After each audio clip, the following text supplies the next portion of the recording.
En este video vamos a continuar con el material del capítulo de virus y otras entidades acelulares a partir del material de infecciones virales, bacterianas y arqueales. Así que estas infecciones pues van a ser mediadas por fagos o phages en inglés, y hay dos tipos de fagos. Los bacteriófagos o fagos pueden ser virulentos o templados. En el libro, si usted está siguiéndonos con el libro, lo que dice la palabra templado, están hablando de temperate, ¿ok? Así que serían virulent o temperate. Y básicamente la diferencia es que el fago virulento tiene una sola opción reproductiva. Comienzan a multiplicarse inmediatamente luego de entrar al huésped y se liberan por lisis celular. Así que esa sería la primera opción, un fago virulento que tiene una sola opción reproductiva. Por otro lado, un fago templado o moderado tiene dos opciones reproductivas. Número 1, entran al hospedero y lisan la célula, como lo hacen los fagos virulentos. Y número 2, pueden permanecer dentro de la célula huésped sin destruirla. Así que aquí sería una relación lisogénica. En la figura 6.15 del libro se discuten estos fagos y tienen aquí las dos opciones. Así que esos son los ciclos lítico y lisogénico de los temperate, de los templados. En el primer paso, vamos a ver, entra el fago a la célula, o mejor dicho, se atacha, ¿verdad? Se adhiere a la célula. Entonces el fago inyecta el DNA en el citoplasma, se queda la mayor parte de la partícula del fago afuera, inyecta solamente el DNA. Este DNA va a dirigir la síntesis de muchos fagos nuevos, y entonces cuando se sintetizan los fagos nuevos, esa célula se rompe, se lisa y libera los fagos nuevos. Esta sería la parte, el ciclo lítico de estos, de los fagos templados. Por otro lado, aquí en este paso, una vez el cromosoma entra, se integra al cromosoma del host, del huésped. Y este cromosoma que se integra se llama un prophage. Es el genoma, se va a llamar el prophage, esta parte de aquí que está insertada en el DNA o en el material genético del huésped. Este prophage se copia cuando la célula se divide, o sea que es parte integral del DNA del huésped. Cuando hay una exposición a un estrés, ya sea por el ultravioleta, ese trigger va a causar que el profago se corte y se saque del DNA del huésped. ¿Okay? Así que fíjense que esto lo que va a hacer es que promueve que las células, en las nuevas divisiones celulares, todas queden infectadas, tengan parte de este profago como parte de su genética, pero no van a lisar las células. Un fago templado puede entrar a este ciclo lítico. ¿Okay? Ahora, los fagos virulentos, que era la primera opción de la que hablamos, están limitados solamente al ciclo lítico, que será la parte de acá. Así que aquí tiene el diagrama, básicamente es el mismo que vimos en el libro, está un poquito acortado, pero básicamente es la misma imagen que usted vio. Ejemplos de virus, de fagos virulentos, incluye el T4, que era uno de los bacteriófagos que atacaban la bacteria E. coli, y ejemplos de fagos templados sería el bacteriófago lambda. La bacteria infectada se va a llamar una bacteria lisogénica. Esta relación puede continuar por varias generaciones. El huésped no puede ser infectado por el mismo virus otra vez. Entonces, una inducción, la inducción puede ser la exposición a la luz ultravioleta, va a provocar que el virus se mueva a la fase lítica. Las condiciones cambiantes como radiación ultravioleta o cambio en condiciones de crecimiento van a hacer esta conversión lisogénica. Y ocurre cuando un fago templado cambia el fenotipo de su huésped. Hay una alteración de las características de la superficie del huésped. Por ejemplo, la salmonela infectada por los epsilon fagos, los fagos epsilon. Aquí, los virus de las arqueas pueden ser también virulentos o templados y pueden establecer infecciones crónicas. Aquí se están viendo unas imágenes de microscopía electrónica donde se ven unos virus de arquea y bacteria, y tienes el virus FIH1 y el bacteriófago P2. Ambos tienen un staining de acetato de uranilo. La barra representa, dice aquí, 100 nanómetros. Y por acá tienen unos virus arquea también, con morfologías un poquito diferentes a las que están acostumbrados a ver. Son fagos, que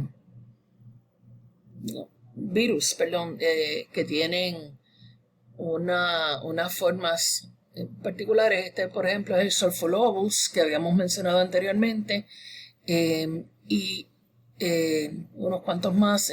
Aquí se ve en el B el Acidianus, en el C Acidianus también bottle shaped, ABV, el Sulfolobus aquí, y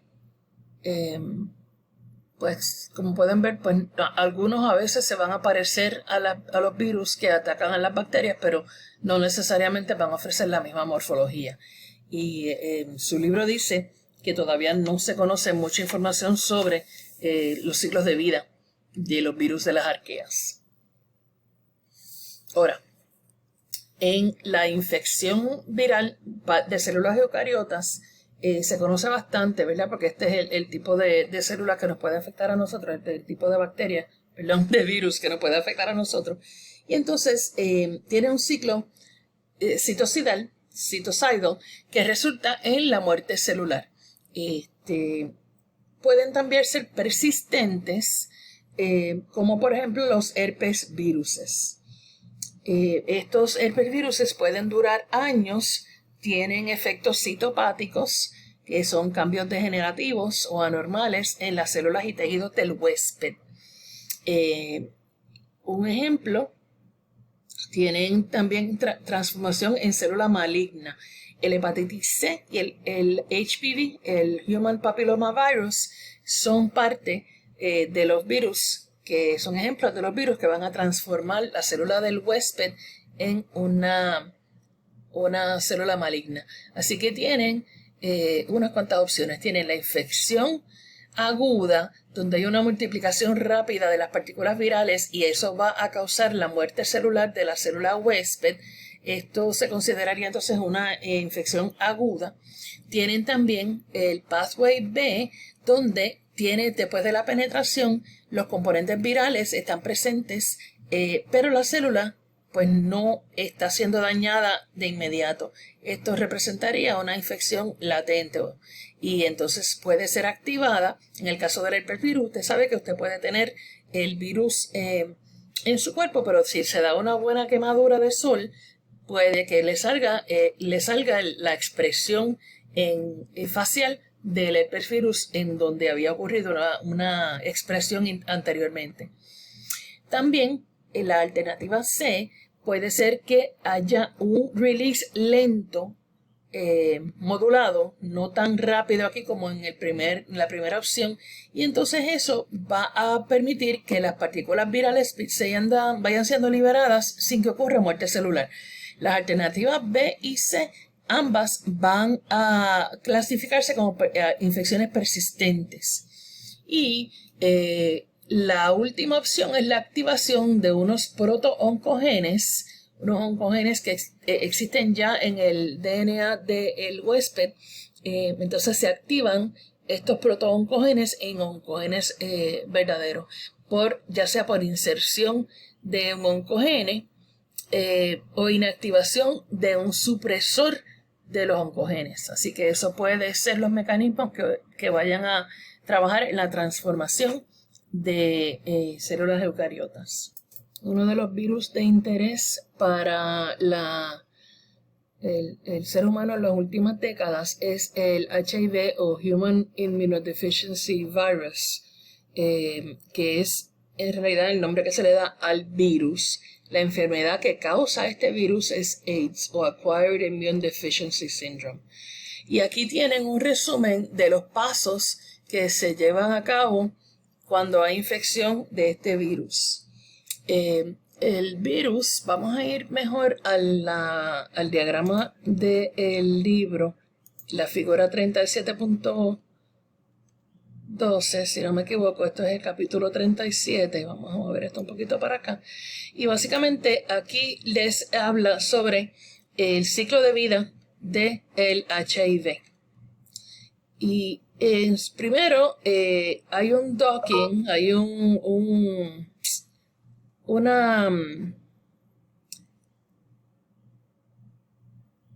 enganche de una proteína particular en uno de los spikes del virus de HIV, y entonces eso causa endocitosis, y aquí la transcriptasa reversa que tiene el virus, que es un virus de RNA, causa que esa molécula de single-stranded RNA vaya a completar un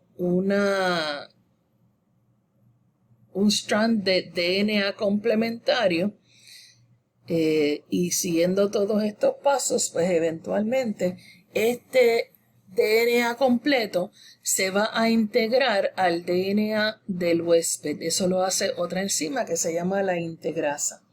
Así que el virus va a generar un DNA de doble strand utilizando esa RT, la reverse transcriptase, que es la enzima que puede generar DNA a partir de RNA. Entonces, una vez se ha generado ese DNA, entra al núcleo, se integra al DNA del huésped. Entonces aquí, luego de un estímulo inmune, entonces ese provirus, que así mismo se va a llamar porque es parte ya del DNA, como era en el caso de las infecciones virales en bacterias, va entonces a generar un mensaje. Ese mensaje es para empezar a ensamblar partículas nuevas del virus para producción en masa.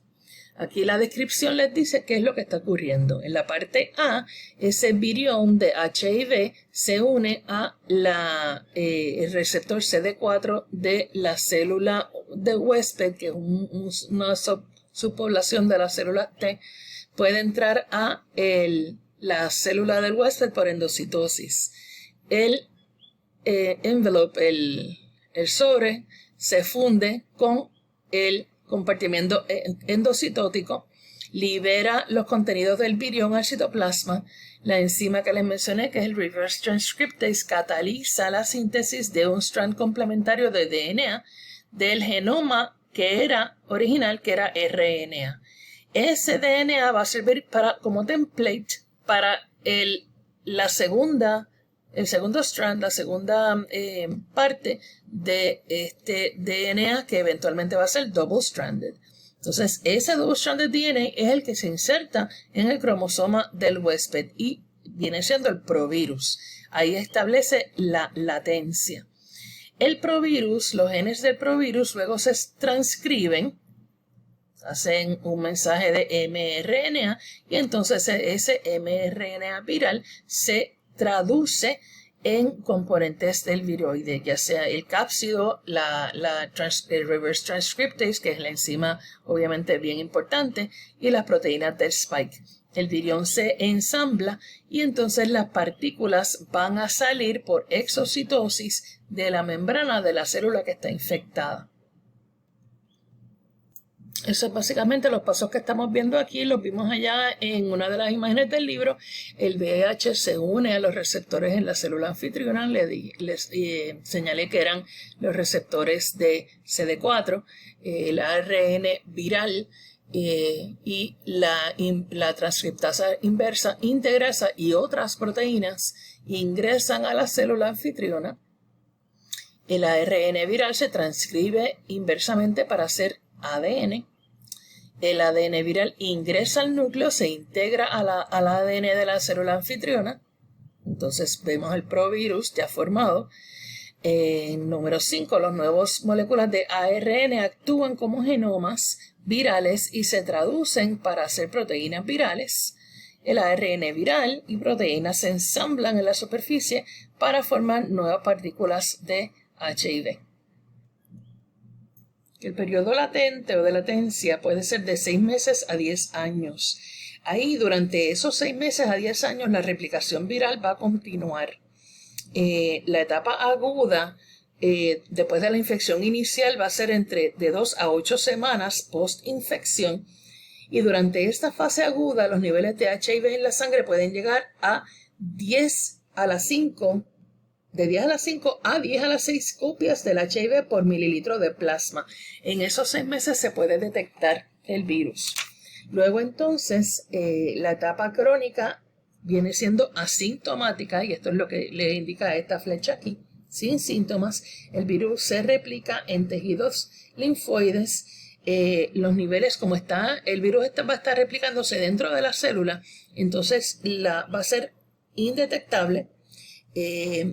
Luego, los viriones de HIV tienen unos cápsidos cilíndricos envueltos y cubiertos por proteínas en los spikes. Aquí hay otra figura del libro que les tiene un poquito más de detalle en cuanto a cómo es que se ve este virus, esta partícula saliendo de la célula donde ya está expresándose la infección activa. Aquí pueden ver el virión de HIV con sus componentes en el nucleoide, incluyendo la integrasa, la transcriptasa inversa, unas proteínas que se han identificado que están envueltas en la síntesis. Por acá tiene unas proteínas en la envoltura que van a poder interactuar con el MHC clase 2 del huésped. Aquí tienen otra, MHC clase 1. Entonces, cuando lo vemos aquí bien de cerca, la proteína GP120 y GP41 son las que van a poder, están envueltas directamente en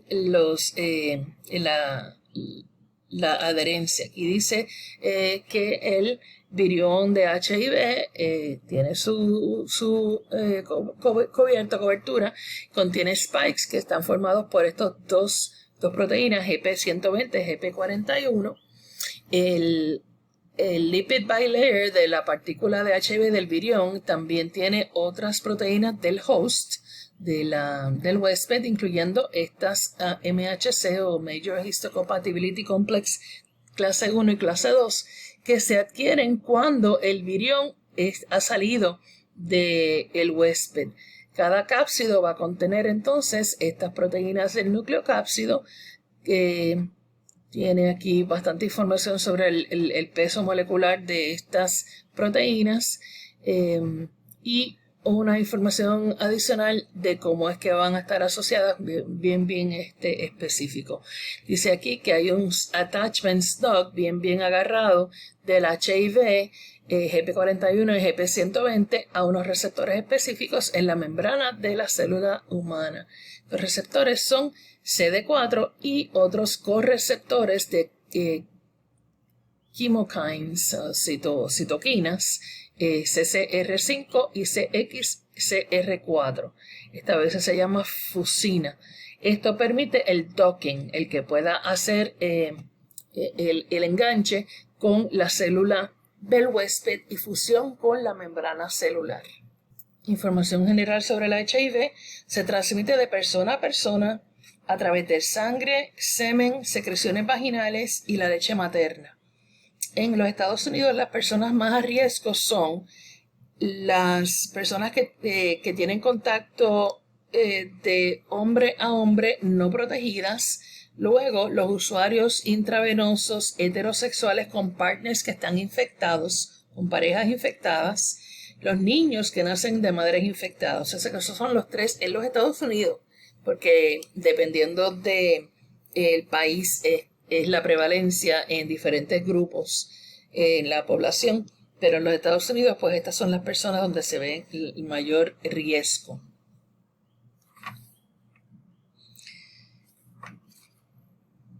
El tratamiento más exitoso es una combinación de drogas que incluyen inhibidores de reverse transcriptase e inhibidores de integrasa. Esto hace que la carga viral sea no detectable o reduce la carga viral detectable, pero no tiene efecto en el virus que reside en las células. Así que el tratamiento tiene que ser por vida. El CDC recomienda una profilaxis para personas que no están infectadas con HIV, se llama Pre-HIV Prophylaxis o PrEP. Esto es para individuos HIV negativos que están en riesgo de adquirir el virus. Una dosis diaria de 2 RTIs, Reverse Transcriptase Inhibitors, inhibidores de la enzima que hace que el virus pueda hacer copias del DNA a partir de su copia de RNA, y eso previene la transmisión. Se está viendo bastante un cambio en el comportamiento donde las personas que están a riesgo de estar infectadas con HIV están utilizando el PrEP como una garantía de que no se van a infectar y no necesariamente están usando otro tipo de protección como los condones. Eso no se recomienda, obviamente, porque los condones es una capa de protección, pero entonces el PrEP sería un segundo tipo de protección. Así que tienen los diferentes tipos de los de medicamentos antirretrovirales. Tendríamos los inhibidores de la entrada que bloquean el receptor CD4 o receptor CXCR4, que fue el que les mencioné hace un ratito. También hay inhibidores de la proteasa para que la partícula de virus no pueda salir. Inhibidores de la transcriptasa inversa, que es la que entonces inserta el mecanismo en realidad completo que permite la inserción de esa copia de DNA que no tiene la partícula viral original. Si usted inhibe la enzima, pues entonces no puede llevarse a cabo ese cambio, esas copias del DNA. Entonces hay inhibidores también de la integrasa que inhiben la integración de esa secuencia viral al genoma del huésped. Son diferentes retrovirales con diferentes puntos de ataque para que la persona que ya está infectada pues no tenga la capacidad de no tener que generar tantas copias del HIV. Obviamente la infección va a estar es de por vida y por eso es que el tratamiento tiene que ser de por vida.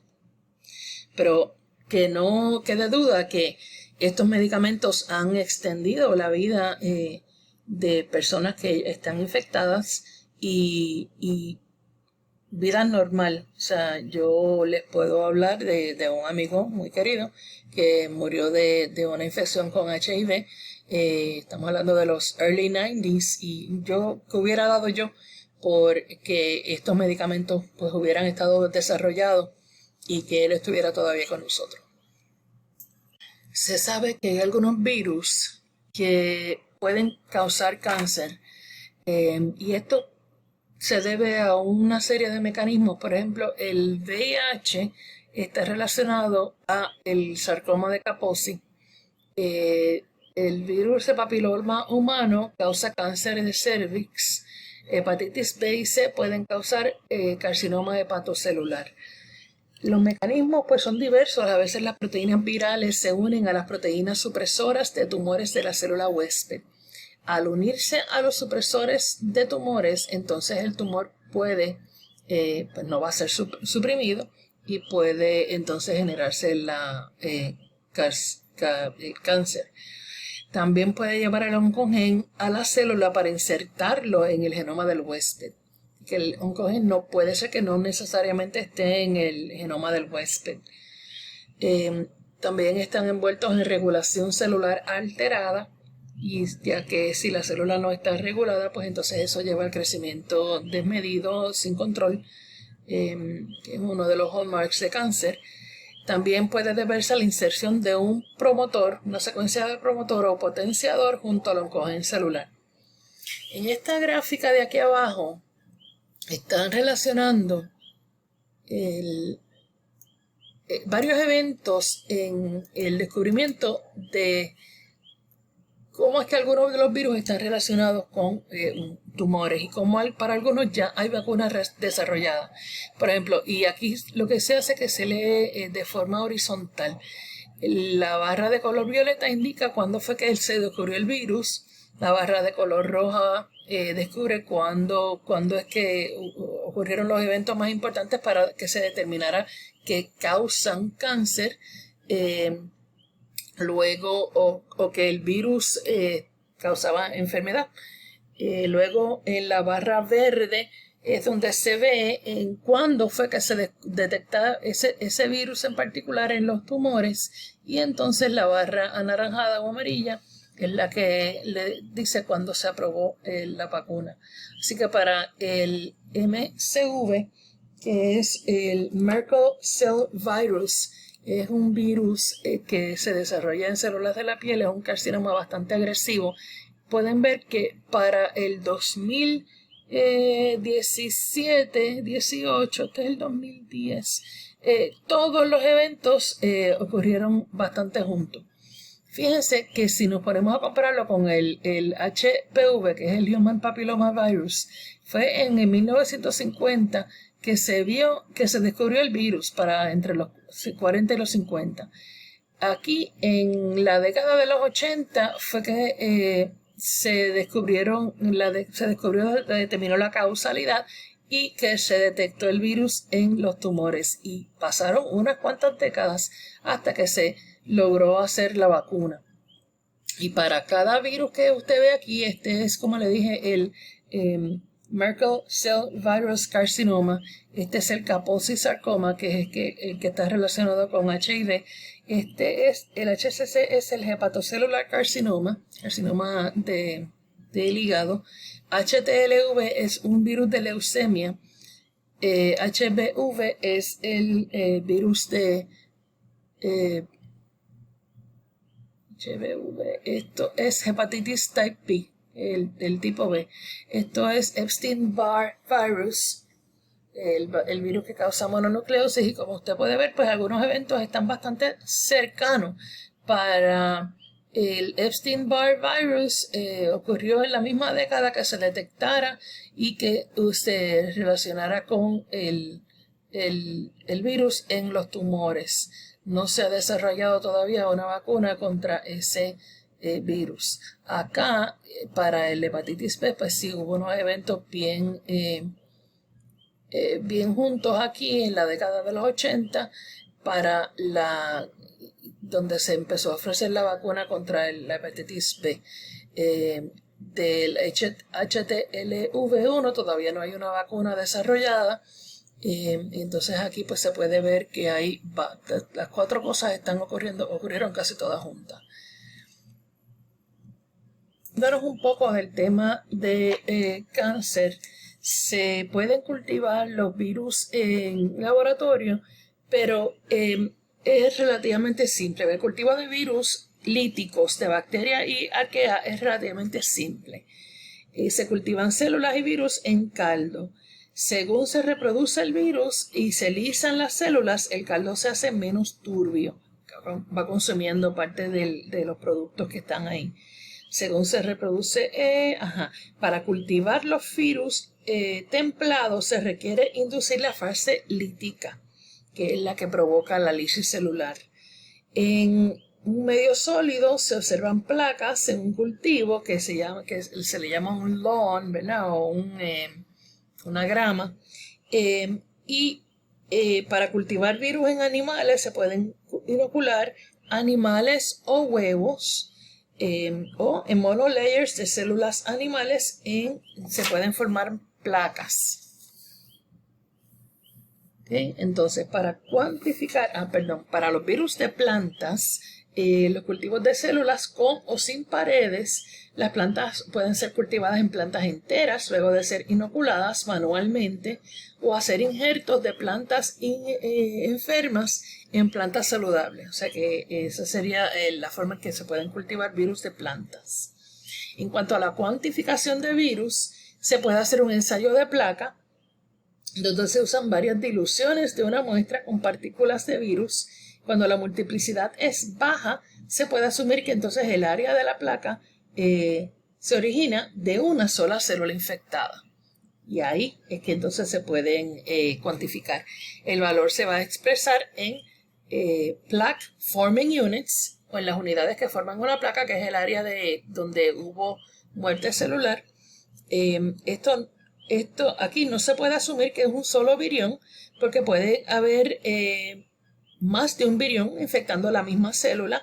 No todos los viriones son infecciosos, por otro lado, o puede haber dos células infectadas en el misma área de la placa. O sea que no se puede decir que son viriones, no se puede calcular que el número que usted sumó es un número de viriones, sino que se llaman plaque forming units.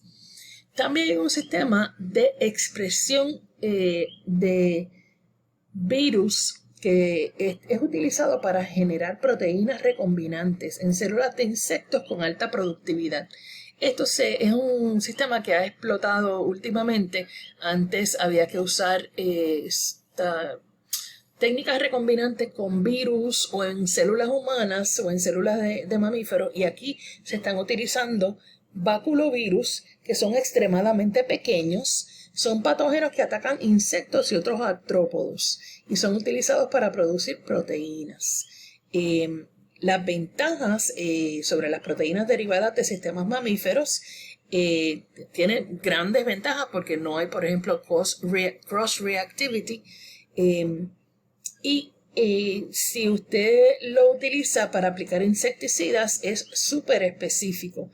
El USDA lo está utilizando para eliminar una mariposa nocturna, se llama el Gypsy Moth, sus efectos y sin efectos en otros sistemas biológicos. Pero esto, pues, solamente podría trabajar en una especie a la vez.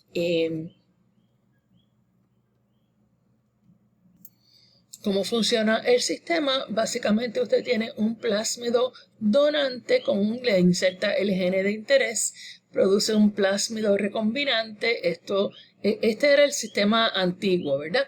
Entonces esto lo introduce en células E. coli competentes. Este E. coli que contiene el BACMID o el recombinante plásmido se va a cultivar, se transfecta ese BACMID que se extrajo y entonces eso le da una cantidad de virus alta, expresión de proteínas alta, y luego se purifica con sistemas de afinidad y usted puede producir unas proteínas de alta pureza. Aquí tienen una referencia que les conseguí. Aquí tienen la referencia de 2015.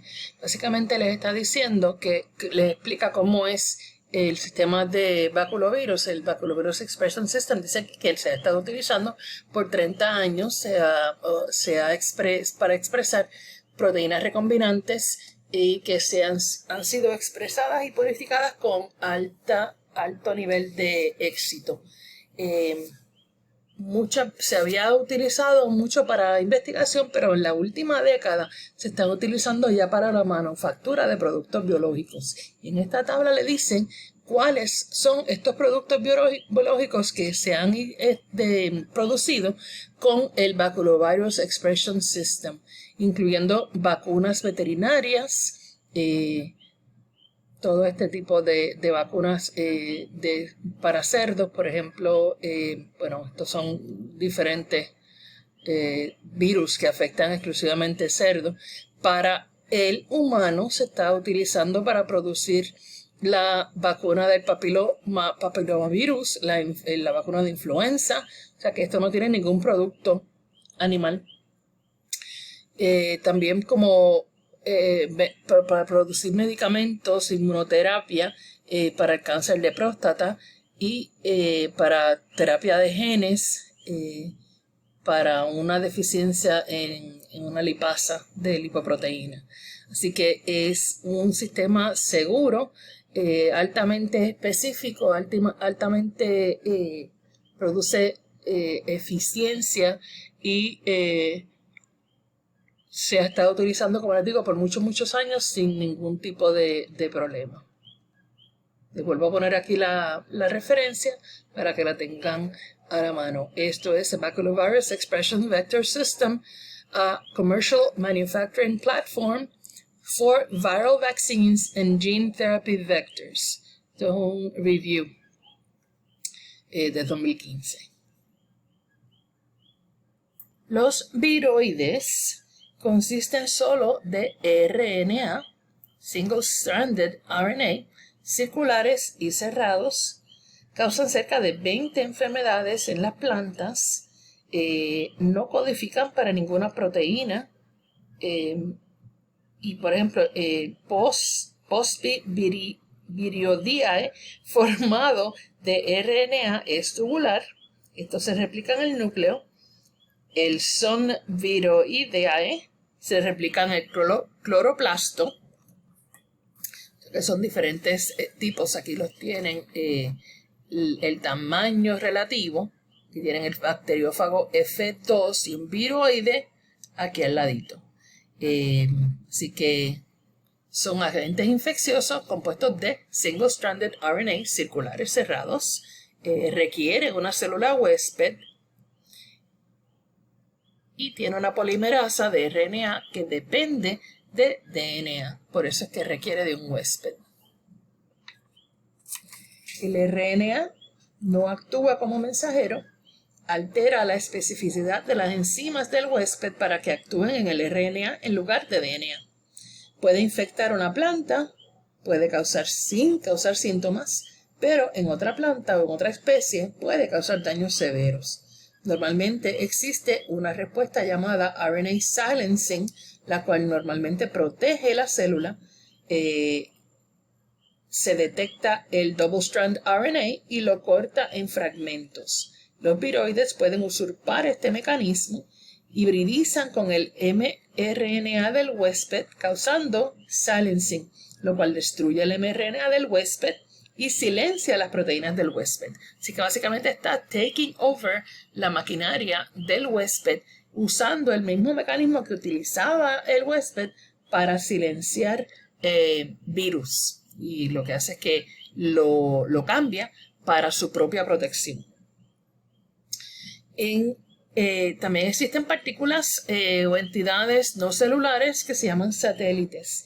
Y esto es ya sea DNA o RNA envuelto en cápside. Y por lo tanto van a necesitar un virus que los ayude a replicarse. La mayoría usa virus de plantas como ayudantes. Y por último, los priones, que son partículas proteicas infecciosas, consiste de solamente proteínas.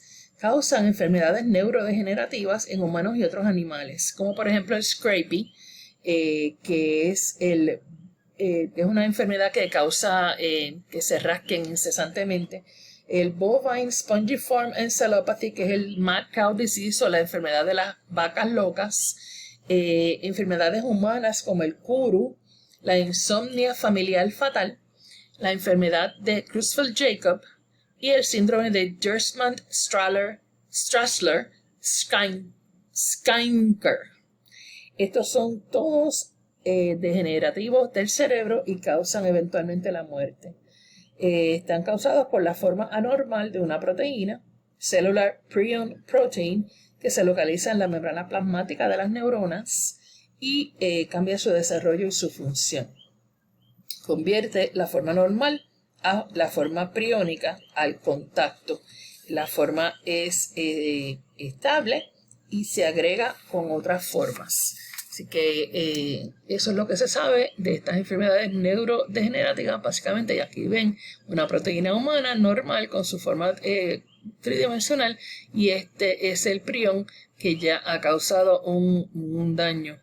Según van acumulándose en las células, empieza el cerebro a hacerse más pequeño. Entonces se va llenando de agujeros hasta que parece una esponja. Por eso es que en las vacas se le llama encefalopatía espongiforme bovina, y básicamente este es el equivalente humano. Las consecuencias son van a perder la habilidad de pensar, de moverse apropiadamente, van a sufrir de pérdida de memoria y siempre es fatal. Usualmente después de un solo año de que la persona se enferma. Con esto terminamos el material de virus y material, entidades acelulares asociadas al virus. Recuerden que este material se va a examinar el jueves. El jueves de la semana próxima es el 9, jueves 9 de marzo. El martes vamos a tener una clase comenzando el material del próximo examen.